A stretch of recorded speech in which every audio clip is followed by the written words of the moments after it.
Well, hello everybody. I'm gonna do a little video here on how to put on our chain roller, or put on a Stihl chain roller or a Farmertech chain roller onto your saw.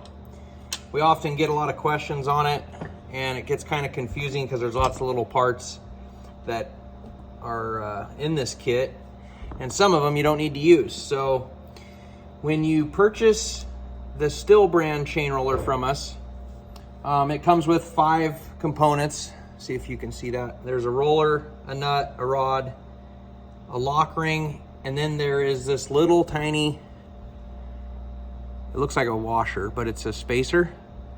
And that does not need to get used. They even have it here in the instructions, and they have a garbage can to throw it out. And I couldn't tell you for the life of me like why they have it even in the kit, but they put it in there and then they just tell you to throw it out. But it's a bushing basically made to take up the slop in the dogs, but it won't fit in any of them. So basically just discard it, throw it away, it'll be done. The other question that we get is we sell the Farmertech brand and the Stihl brand. Let's see if I can get this on camera. This one right here is the Farmertech, and it has a groove in there, so when you push your lock ring down, it actually slides into that groove, where the Stihl rod does not have one. And basically when you slide that lock ring down, it just stays tight onto that shaft and it will not back off. So I'll demonstrate how I put these on, and the tools that I use. It's basically pretty simple. I'm also going to demonstrate how to get one off if you want to reuse your old one. So I can do that first. Basically, what I do is I'll just take my scrunch, my bar wrench, and I'll put it like right there on the edge of it, and it takes quite a bit of pressure to push down. But you can actually make that thing slide down enough. There's your lock ring still on the rod. You can actually get it down far enough to get your wrench onto the bottom, and then you can take it off from the top. And that's how you would remove an existing one off your saw. On the new one, I'm gonna use the Stihl kit. So I would put the rod through, I always put the rod through the outside dog like so. I don't put my rod on the inside dog. I just like it better on the outside, because when you go to put your cover on, everything just slides right down in where it should, and it helps kind of align everything. So I get everything bolted up like so.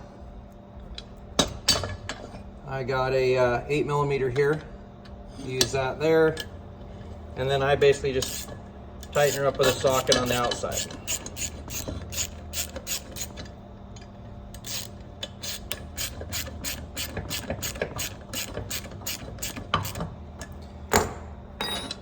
So once that's on, I'll set my dog or my cover down on the table, and this roller here, it just slides right down onto the rod like so. And next is your lock ring, this little guy right here. So this little guy, you don't need a tool to spread it or anything like that. What I do is I set it right on the top of the rod, and I get it balancing on there. So once it's setting on there, I'm able to just drive it down on with a socket. And what I do is I go into my tool kit, and I use a, this one here is a 5mm. But I get the tool, I get the socket to where it barely slips over the end of the rod to get it started. Put my roller on, put my lock ring on the top, and I set that socket on there and give her one good little jab. Now it's started onto the rod.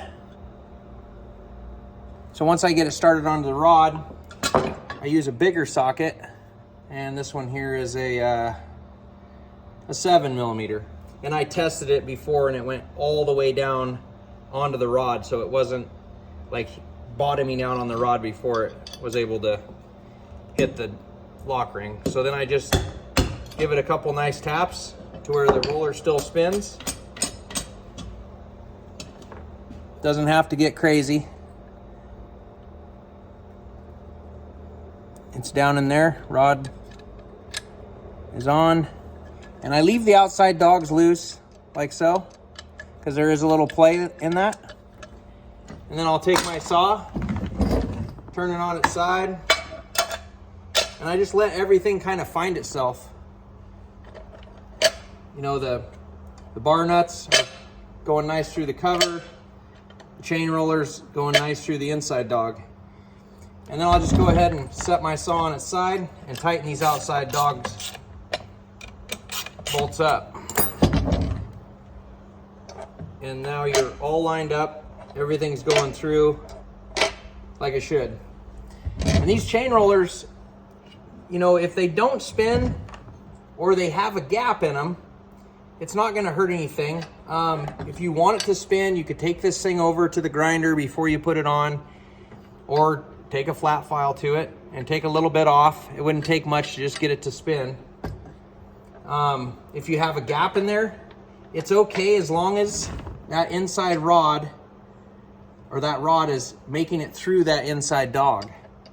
Because when this is all bolted together and running, you got your bar on and everything, and you're in the tree, you're twisting around, or, you know, prying on this or whatever, this chain roller being bolted to this outside dog and then through the inside dog, it gives support to this outside dog. It basically, you know, keeps it from impact, because it's got to squeeze all that plastic and it's just not going to happen.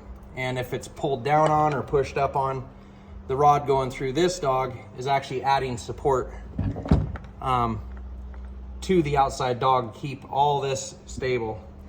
Being that these are, you know, bigger dogs, they put more pressure on the actual tabs here, and you can break them if you're not running your chain roller. So I hope that helps everybody that's asking about the chain rollers.